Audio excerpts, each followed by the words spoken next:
Shine bright like a diamond. Aujourd'hui, nous allons voir le livre du mois. Donc voilà, pendant tout ce mois, il y aura 4 vidéos sur ce livre, qui n'est autre que Rich Dad, Poor Dad, qui est très intéressant. Nous allons commencer avec la première partie. Donc il y aura des volumes 1, 2, 3 et 4. Et par semaine, en dehors, parce que par semaine on a 2 vidéos, en dehors de l'autre vidéo que vous savez tous, bah, il y aura cette vidéo là pour le livre du mois. Donc merci de vous abonner, subscribe, parce que vous devez voir les autres vidéos. Et puis la suite. Merci, bisous. La première édition parue en 1997.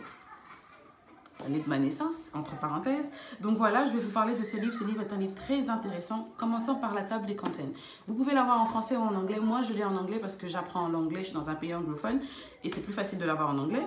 Et aussi parce que la version originale est toujours meilleure. Parce que traduire, changer de langue, c'est un peu difficile. Vous ne pouvez pas avoir exactement la pensée de l'auteur. C'est très... La pensée est toujours là, mais ce n'est pas dans la profondeur dans laquelle il le dit. Parce que par exemple, en anglais... En français, on utilise beaucoup de mots pour dire peu de choses, alors qu'en anglais, on utilise peu de mots pour dire beaucoup de choses. Donc voilà, nous allons commencer sans plus tarder. La table des matières, comment ça se dit? Ça contient 10 chapitres au départ, mais ces chapitres sont subdivisés. Nous avons les leçons. Les leçons, il y a chapitre 1 à 7, et après, il y a le commencement, chapitre 8, et ensuite, il y a la démarche, chapitre 9, 10, et puis il y a l'épilogue. Donc maintenant, nous allons commencer sans plus tarder avec le chapitre 1. Il définit par là 2 problématiques auxquelles font face 99,9% de la population. Il nous donne à nous les lecteurs l'opportunité de voir comment la parole affecte la vie, affecte nos vies, enfin a affecté sa vie, comment des paroles positives et négatives ont pu avoir un effet sur sa vie. Encore lui, il a eu la chance de choisir entre 2 pères, mais nous, souvent, on n'a pas cette chance-là, mais de détecter très tôt les paroles négatives, bien qu'elles ne soient pas pensées, mais les paroles qui nous empêchent d'avoir cette connaissance financière, qui nous empêchent de nous développer financièrement. L'impact que ces 2 pères ont eu dans sa vie se traduit par quelques passages. Par exemple, nous allons prendre la page 19 pour la version anglophone. Because I had 2 influential fathers, I learned from both of them. I had to think about each dad's advice and the effects of one's thoughts on one's life. For example, one dad had the habit of saying, "I can't afford it." The other dad forbade those words to be used. He insisted, "I say, how can I afford it?" One is a statement and the other is a question. One lets you off the hook and the other forces you to think. My soon-to-be rich dad. Okay, I think it's okay now. Donc, ce qu'il veut simplement dire par là, c'est que l'un de ses pères lui disait souvent je ne peux pas me permettre de te l'acheter. On a tous eu des parents qui nous disaient, quand on demandait un truc, maman, je veux ça. Ah non, c'est trop cher. Tu penses que là, l'argent pousse sur les arbres, voilà. Moi, j'ai pas l'argent et tout ça. On connaît des parents comme ça. Il ne faut pas leur en vouloir. Mais après, son père riche lui disait, par contre, tu devrais te poser la question, comment puis-je me permettre de l'avoir? Tu n'as pas d'argent, c'est vrai, mais comment? Et il dit dans le livre qu'une phrase, que la première, c'est juste une phrase. It's a statement you made. Et ça s'arrête là. Alors que la deuxième, c'est une question et automatiquement, ton cerveau se met à réfléchir, à trouver une solution. Voilà. Et de tous ces exemples, celui que je préfère, c'est celui de la fin de la page, les 2 derniers paragraphes de la page 21 ou 2 premiers de la page 22. Il dit,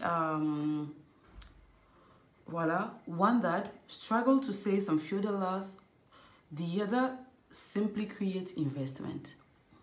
Premier. Deuxième, one dad taught me how to write an impressive resume so I could find a good job.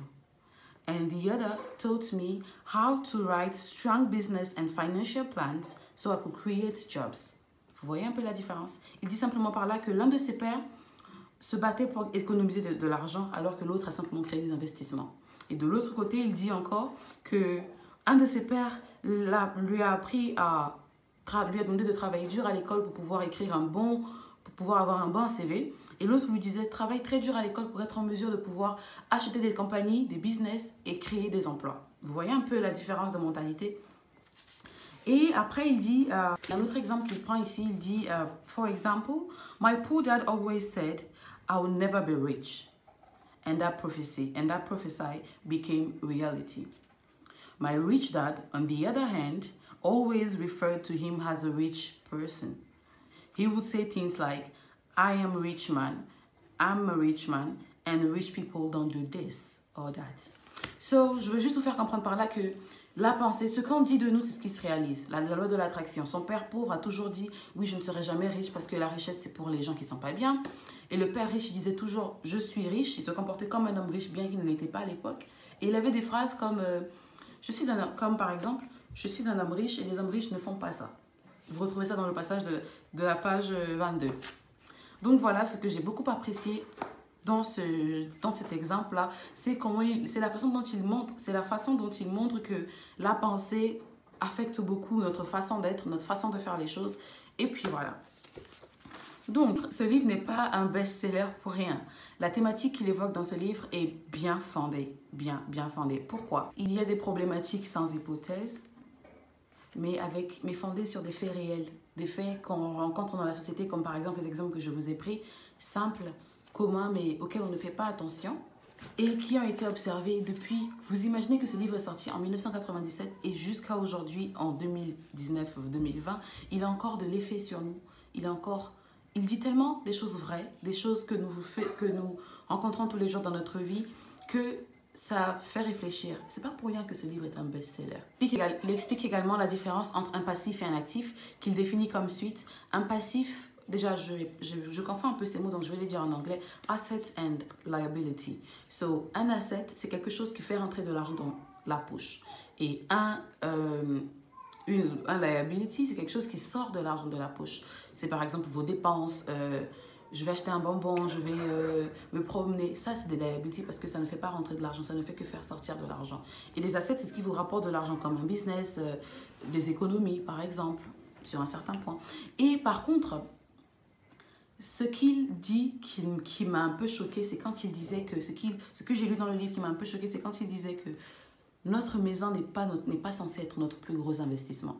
Quand la maison, c'est ton asset, c'est que tu n'as rien compris et que tu es dans une... Pas possible. Donc voilà. Et pourquoi il le dit? Parce que la maison, c'est a liability, parce que tu investis, ça ne te rapporte pas. À moins qu'après, la maison te rapporte beaucoup en la vendant.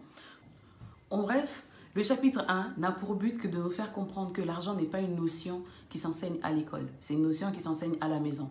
Voilà pourquoi les riches sont toujours riches, parce qu'ils enseignent ça à leurs enfants. Les pauvres, toujours pauvres, pardon.